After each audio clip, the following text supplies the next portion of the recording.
Okay, so I want to start with this New Zealand Institute of Economic Research's suggestion that New Zealand should have a population of 15 million by 2061, because this is the argument that people keep coming back to me with. Okay, so if we were to assume that the birth rate, 2.1 births per woman, is what you need to replace the population, if that remained constant, we push life expectancy at birth up to 95 years, and that's Stats New Zealand's highest assumption, and we give it for both males and females.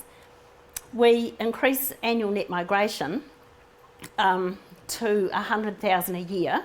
Normally it's around about, well, the medium variant is about 12,000 a year. If we keep the age structure of migrants very youthful, notwithstanding what I just said about the fact that we'll be competing on a diminishing pool, and migration positive at all ages, so that instead of what we usually do is we lose young people and we gain people at ever so slightly older, like middle ages. We keep it positive at all ages. Our 2061 population would be 10.8 million, and 22% would be over the age of 65. So it's really bigger population, not much difference in terms of the actual ageing. And if you happen to read the NZIER report, they point out right through it the impossibility of achieving the possible target population of 15 million. So it's really important that you understand those things, because the debate, and I keep getting calls from the media about it, it's not about whether it's achievable, it's about where should they live, you know? What will they be like? Who will they be? And, you know, how are we going to manage this big population? And it's impossible. So it's much more important that we engage with the realities that we're dealing with, and that is the fact that there will be growth, but most of that growth will be at the older ages. If we wanted to get that 15 million population by 2061, and I tried various runs on with my software, we'd want 150,000 net migrants a year. We'd have to keep the fertility rate at 2.1. New Zealand, as I'll say again in a minute, already has the highest birth rate in the developed world, so we would really be pushing it. Or we need the birth rate to get back up to baby boom levels, about 3.5 births per woman, and keep it, you know, a more achievable 100,000 migrants a year. So you see the difficulty. It's really not possible. And it's not possible because of these inconvenient truths about population ageing. So, said that, actually highest birth rate in the developed world. Our global growth rate, as you saw, is looking pretty good. We've got lots and lots of young Kiwis that seem to be popping up everywhere. And in fact, be careful if you want to close any of your schools or have them closed on you. There's been a wee baby blip born since about 2002. It peaked in around 2008. And that little wave, I promise you, will actually get to intermediate school, you know, in about 5 years' time. They're just going through primary school now. They're very, very important. I actually called them GNT, GYH.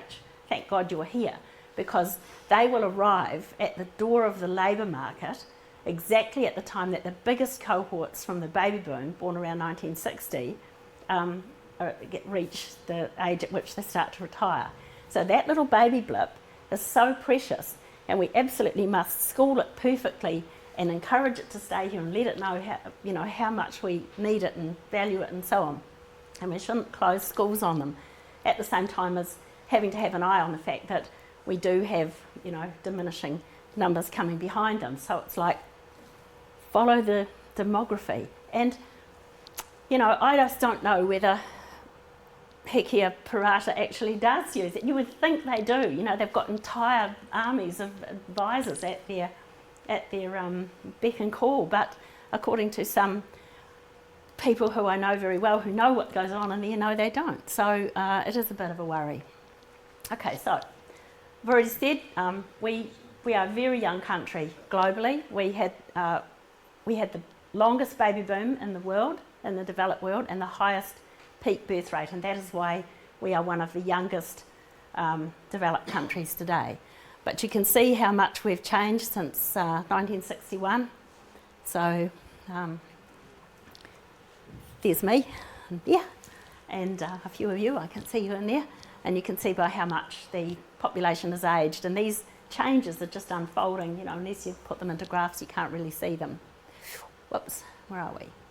Okay, now, the important point, I'll just roll these numbers. Oh, something's happened. I made this slide, would you believe, on my little Apple Airbook, and it does not like the other programs, so it's not going to show what should be shown.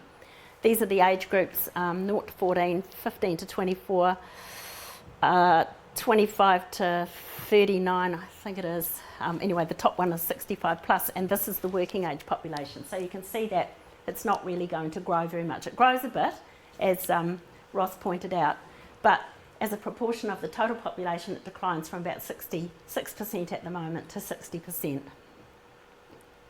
Below, there was a lot of good stuff on that slide. Okay, then across the country, as you would be well aware, ageing differs by region. And this is something that is not really talked about a lot. You might talk about it among yourselves, but the discussion about population ageing is all about national level stuff. And we have to realise that national level usually means Auckland. Auckland is very young, so Auckland is growing. Auckland gets the greatest share of the growth and so on. You see